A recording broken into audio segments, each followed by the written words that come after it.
Ever wonder what Chimeramon normal is like? Well, stay tuned and find out.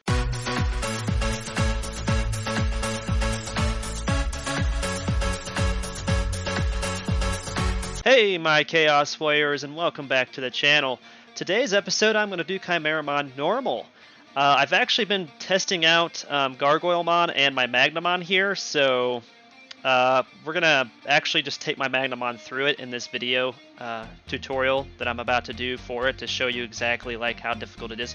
Before we go in there though, I wanted to show you guys my stats on my Magnamon so that way you can kind of compare your own to mine and have like kind of an idea of what basically well, the minimum requirements would probably be not even any clone, I guess, basically at all, but I do have some clone on him. I just wanted to show you guys that.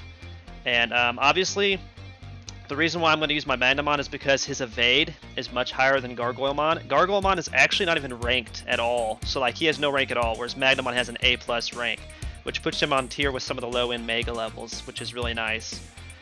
His attack is actually higher by like a little bit over 1,000 than GargoyleMon as well, so there is that as well, so keep that in mind. But without further ado, I'm going to go ahead and head over here and get started to get ready to go in there. And basically my plan of attack for normal is Magnamon on the BonchoLeomon. So I just go all out on BonchoLeomon, and then once the Chimeramon spawns in, I can either Digivolve and then Redigivolve back into Magnamon to heal if I need to do that. But mostly it's just chicken combos are needed, and maybe some of this stuff, if you have this, you can use this stuff from Digimon. So just keep that in mind. You're going to need some health items when you come in here with a armor Digimon. But literally, you can solo normal still, so it's still a possibility to do that. And the only reason why I like to solo it is so I can get the mid data boxes, because I really need those. Without further ado, I'm going to go ahead and get into this. I'm actually going to record over top of the gameplay while I'm in there, so that way I can actually explain why I do what I do in there a little bit better, and I'm not being distracted by having to heal myself, and at the same time, what I'm trying to do attack-wise. Alright, here we go.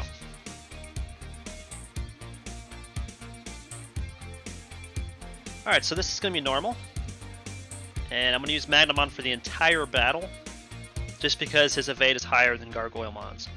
And he does actually kill pretty fast. This battle only lasts maybe not even 5 minutes. But BonchoLeomon is actually not that hard in normal. He doesn't really spawn anything in, so that's a good thing. He does spawn some mons in the hard mode, which I'm looking forward to actually. If you're wondering how come the 1 and 2 key are constantly getting pressed, it's like an advanced skill break. If you don't know what advanced skill breaking is, definitely look that up, because it's very, very helpful in battles like this. It just helps you do damage, more damage per second with any mon, basically, that can do it. So, and I just really, really am adamant about using advanced skill breaking, especially when you're soloing some dungeons like this one. As you can see, it's really not that bad damage-wise in normal, with a level 101 mon. Even when my Digimon was level 99, I was still doing pretty easy in here. Just using chicken combos, and every once in a while I have to use the Digimon thing, the little white block of something, whatever that is, on my F7 there. It does like 2000 HP and 2000 DS. Yeah, we're already over halfway done with the raid. Doesn't take that long. And he does not hit that hard. But he has like I think he only has like 2 skills in normal. At least that's what I feel like. I have yet to test my Impmon. I will test my Impmon though, because I have tested GargoyleMon. GargoyleMon does do pretty well for the second part. The first part though, I wouldn't even bother using him because he's going to take so much damage.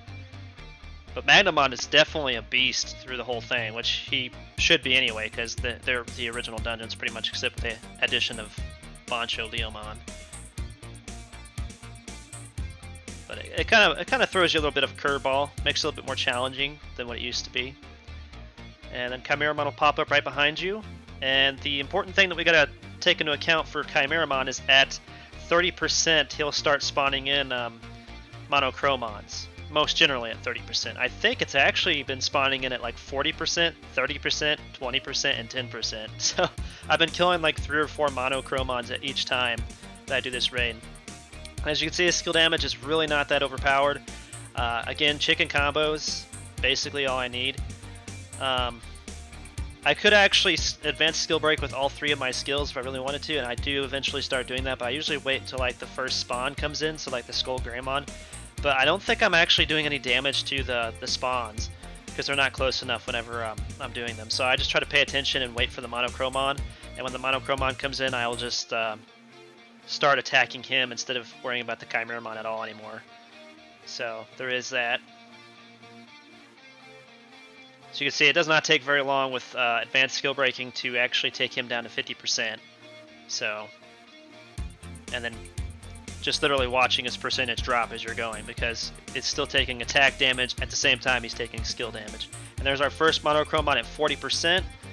So I gotta make sure I take care of him real quick, because if I don't, he could have the chance to instant kill us with a 15k damage skill. As you see, when I get distracted like that, I kind of lose a lot more health than I should.